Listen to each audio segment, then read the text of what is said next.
Shalom Elohim, haleluya, puji nama Tuhan. Semangat pagi Bapak Ibu Saudara yang dikasihi Tuhan kita, Yesus Kristus.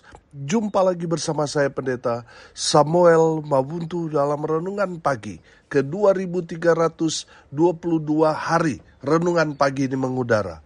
Puji Tuhan. Bapak Ibu Saudara yang dikasihi Tuhan, sebelum kita membaca, mendengarkan, dan merenungkan firman Tuhan hari ini, mari kita berdoa, minta pimpinan Roh Kudus. Kita berdoa. Bapa di surga, berbicaralah kepada kami semua. Pakai firman Tuhan ini untuk menegur kami, menasihati kami, meneguhkan iman percaya kami, dan memberkati kami semua. Di dalam nama Tuhan Yesus yang adalah firman Allah yang hidup, kami berdoa. Amin. Haleluya. Bapak Ibu Saudara yang dikasihi Tuhan, bersama dengan saya kita akan belajar Alkitab dari kitab Kejadian sampai kitab Wahyu. Mari buka Alkitab kita, Mika pasalnya pertama ayat 1 sampai ayat 7. Demikian firman Tuhan. Firman Tuhan yang datang kepada Mika, orang Moreset, pada zaman Yotam, Ahaz dan Hizkia, raja-raja Yehuda, yakni berkenaan dengan yang dilihatnya tentang Samaria dan Yerusalem. Dengarlah, hai bangsa-bangsa sekalian, perhatikanlah, hai bumi serta isinya. Biarlah Tuhan Allah menjadi saksi terhadap kamu, yakni Tuhan dari bait-Nya yang kudus. Sebab sesungguhnya Tuhan keluar dari tempatnya dan turun berjejak di atas bukit-bukit bumi. Luluhlah gunung-gunung di bawah kakinya, dan lembah-lembah terbelah seperti lilin di depan api, seperti air tercurah di penurunan. Semuanya ini terjadi karena pelanggaran Yakub dan karena dosa kaum Israel. Pelanggaran Yakub itu apa? Bukankah itu Samaria? Dosa kaum Yehuda itu apa? Bukankah itu Yerusalem? Sebab itu, aku akan membuat Samaria menjadi timbunan puing di padang, menjadi tempat penanaman pohon anggur. Aku akan menggulingkan batu-batunya ke dalam lembah, dan akan menyingkapkan dasar-dasarnya. Segala patungnya akan diremukkan, segala upah sundalnya akan dibakar, dan segala berhalanya akan kuhancurkan. Sebab dari upah sundal dikumpulkan semuanya itu, dan akan kembali menjadi upah sundal. Amin, firman Tuhan. Haleluya. Bapak Ibu Saudara yang dikasihi Tuhan, bersyukur kita sudah masuk dalam kitab Mika. Penulis kitab Mika adalah Nabi Mika itu sendiri. Nabi Mika merupakan bagian dari nabi-nabi kecil dalam perjanjian lama. Tujuan penulisan kitab Mika adalah kombinasi dari penghakiman dan pengharapan. Amin. Kita tahu bahwa Allah itu kasih. Allah mengasihi semua orang. Allah mengasihi orang berdosa. Tapi ingat, Allah yang Maha Kudus itu membenci dosa. Saudara yang dikasihi Tuhan, tadi saya katakan Allah itu kasih. Tapi ingat, Allah juga adil. Amin. Keadilan Allah dinyatakan pada penghukuman Allah kepada orang-orang yang berdosa. Dalam konteks firman Tuhan ini, Tuhan menghukum umat Tuhan, yaitu Samaria dan Yerusalem, kerajaan utara yang adalah ibu kotanya Samaria, yang disebut Israel, kerajaan selatan, yaitu ibu kotanya Yerusalem yang disebut Yehuda. Saudara yang dikasihi Tuhan, sebenarnya itu kan satu, Israel. Amin. Jadi saudara yang dikasihi Tuhan, saya menangkap di sini bahwa firman Tuhan ini bicara kepada umat Tuhan secara global. Saudara yang dikasihi Tuhan, kita belajar dari kebenaran firman Tuhan ini, ada pelanggaran yang mereka lakukan, sehingga Tuhan murka dan menghukum umat Tuhan. Lihat ayat 5. Semuanya ini terjadi karena apa? Karena pelanggaran Yakub. Dan karena dosa kaum Israel. Pelanggaran Yakub itu apa? Bukankah itu Samaria? Dosa kaum Yehuda itu apa? Bukankah itu Yerusalem? Saudara yang dikasihi Tuhan, perhatikan di sini bahwa ada alasan Tuhan menghukum umat Tuhan karena apa? Dosa dan pelanggaran yang dilakukan umat Tuhan. Tadi saya bilang, Allah itu mengasihi semua orang. Allah mengasihi bahkan orang berdosa sekalipun. Makanya dengan kasihnya dia datang ke dunia ini untuk menebus dosa umat manusia. Itu kasih Tuhan kepada manusia itu tidak terbatas, saudara. Tapi ingat, Allah itu Allah yang maha kudus, suci. Dia membenci dosa. Saudara yang dikasihi Tuhan, yang Tuhan benci kepada kita itu bukan hidup kita, tapi dosa yang kita lakukan. Saudara yang dikasihi Tuhan, karena kesalahan, pelanggaran, dosa yang Samaria dan juga Yerusalem lakukan, akhirnya ayat 7 itu, penghukuman. Segala patungnya akan diremukan, segala upah sundalnya akan dibakar, dan segala berhalanya akan kuhancurkan. Sebab dari upah sundal dikumpulkan semuanya itu, dan akan kembali menjadi upah sundal. Bapak ibu saudara yang dikasihi Tuhan, apa yang mereka lakukan? Umat Tuhan melakukan hal-hal yang menyakiti hati Tuhan. Dengan cara apa? Mereka menyembah berhala, mereka tidak mau beribadah kepada Tuhan, mereka tidak mempersembahkan korban kepada Tuhan, yang membuat Tuhan itu murka kepada mereka dan mendatangkan penghukuman bagi umat Tuhan. Saudara yang dikasihi Tuhan, dari kebenaran firman Tuhan ini, mari kita belajar dari kesalahan yang dilakukan umat Tuhan yang terdahulu, supaya kita tidak melakukan kesalahan yang sama. Itu baru bijaksana. Amin. Haleluya. Saudara yang dikasihi Tuhan, apa yang mereka lakukan sehingga Tuhan mendatangkan murka? Yang pertama, mereka tidak mau menyembah Tuhan. Mereka membuat patung berhala yang mereka sembah, yang membuat Tuhan itu geram, marah, sehingga mendatangkan murka Allah di dalam kehidupan umat Tuhan pada saat itu. Karena apa? Mereka tidak menyembah Allah yang benar. Saudara yang dikasihi Tuhan, dengar ini baik-baik. Hati-hati di zaman sekarang ini. Iblis bekerja dengan luar biasa. Membuat saudara menjadi hamba dosa. Dengan cara apa, Pak Pendeta? Banyak sekali orang-orang Kristen terperangkap pada jerat dosa ini. Mereka menganggap, ibadah itu gak penting.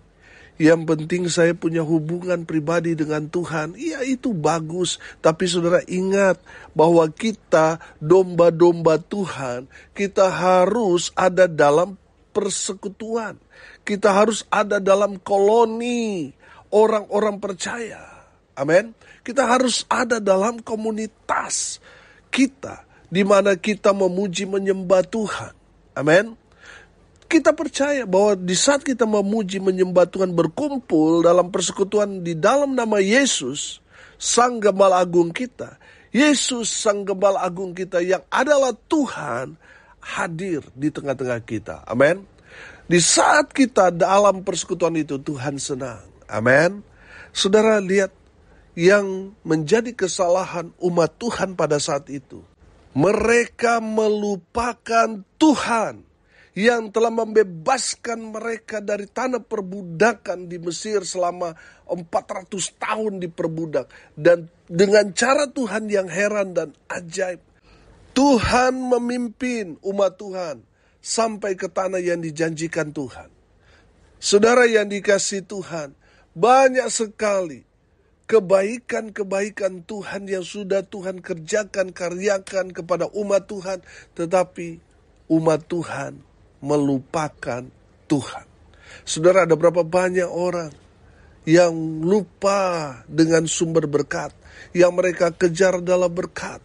Mereka menyibukkan diri mereka untuk mencari kekayaan, untuk mencari keuntungan sebesar-besar mungkin, sampai mereka tidak ada waktu untuk beribadah kepada Tuhan. Mereka lupa tempat di mana mereka datang waktu susah. Di saat mereka diberkati, mereka lupa kepada gereja, mereka lupa kepada Tuhan.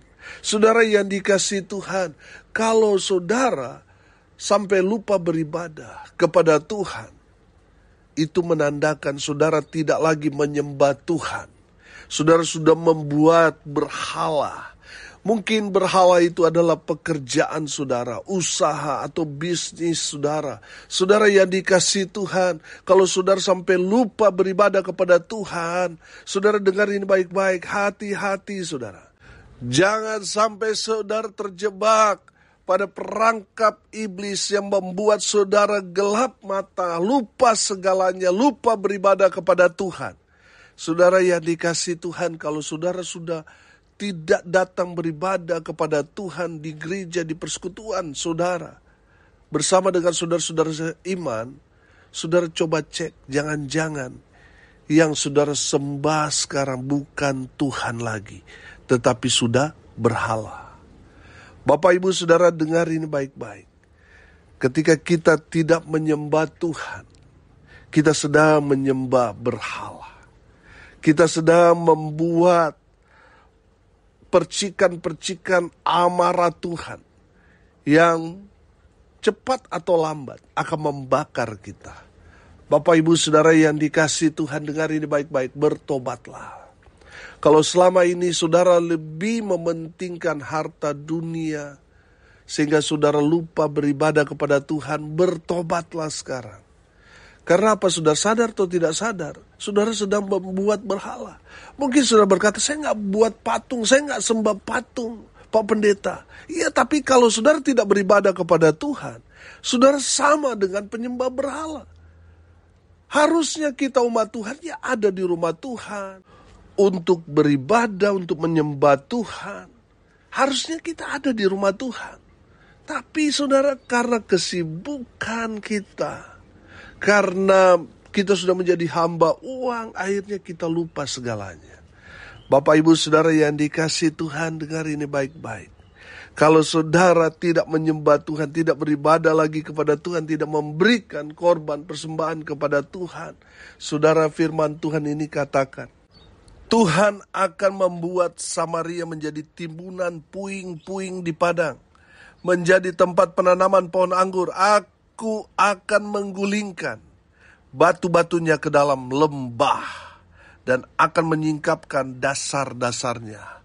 Saudara yang dikasihi Tuhan, kalau kita melihat ayat 6 ini, berarti orang-orang yang tidak beribadah kepada Tuhan, yang tidak menyembah Tuhan, tidak memberikan apa yang menjadi bagian Tuhan, bangunan yang mereka buat selama ini akan hancur, tinggal puing-puing.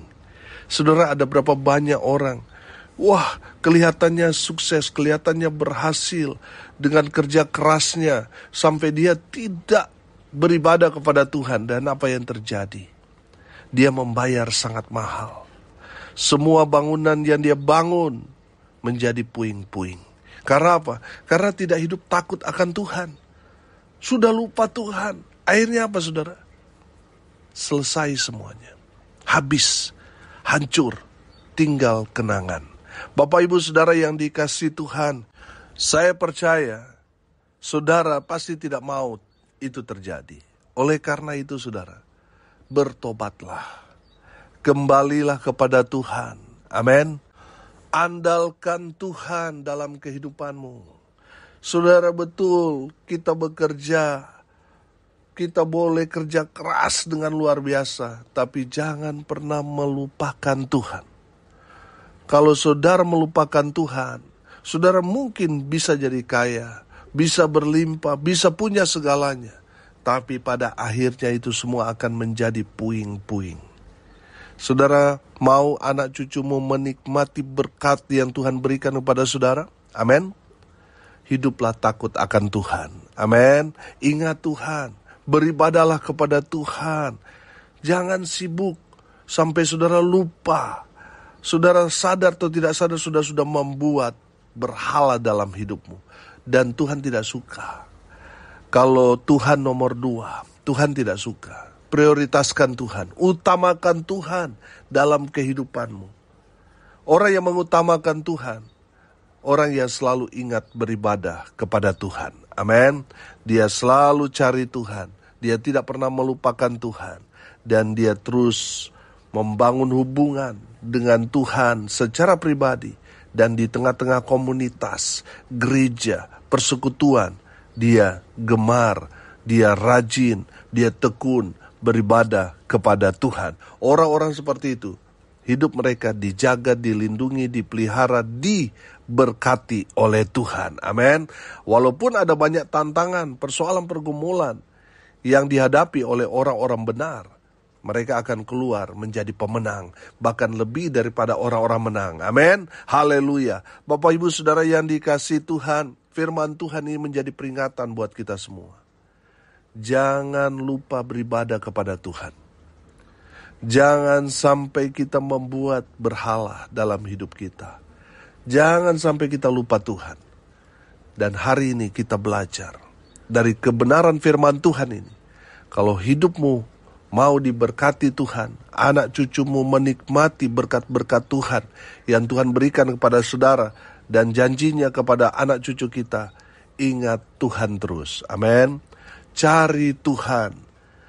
Jangan lupa beribadah kepada Tuhan Allah yang benar itu di dalam Kristus Yesus Tuhan. Pasti Tuhan berkati. Tuhan jaga, Tuhan lindungi, Tuhan pelihara. Tuhan berkati kita semua. Amin. Mari kita berdoa. Terima kasih Bapa di surga sudah berbicara kepada kami semua. Berkati semua pendengar dimanapun mereka berada. Tuhan memberkati hidup mereka. Rumah tangga mereka diberkati. Usaha, pekerjaan, pelayanan mereka dibuat beruntung, berhasil dalam segala hal. Mereka yang sakit Tuhan sembuhkan. Mereka yang lemah Tuhan kuatkan. Tuhan hibur mereka yang saat ini sedang berduka cita. Hamba berdoa biarlah berkat Tuhan turun memenuhi semua pendengar dimanapun mereka berada. Berkat Tuhan melimpah dalam hidup mereka. Bapak Ibu Saudara yang dikasihi Tuhan, arahkanlah hatimu kepada Tuhan dan terimalah berkat dari Tuhan Yesus. Tuhan memberkati engkau dan melindungi engkau. Tuhan menyinari engkau dengan wajah-Nya dan memberi engkau kasih karunia. Tuhan menghadapkan wajah-Nya kepadamu dan memberi engkau damai sejahtera. Di dalam nama Tuhan Yesus sumber segala berkat. Bapak Ibu Saudara yang percaya, diberkati Tuhan, katakan amin. Puji Tuhan. Bapak Ibu Saudara yang dikasihi Tuhan, kalau saudara merasa diberkati melalui renungan pagi ini, bagikan juga kepada saudara-saudara yang lain, supaya mereka juga diberkati. Karena untuk itulah kita dipanggil, untuk jadi berkat. Salam kasih dari Bali. Saya Pendeta Samuel Mabuntu. Sampai jumpa besok pagi. Tuhan Yesus memberkati kita semua. Haleluya.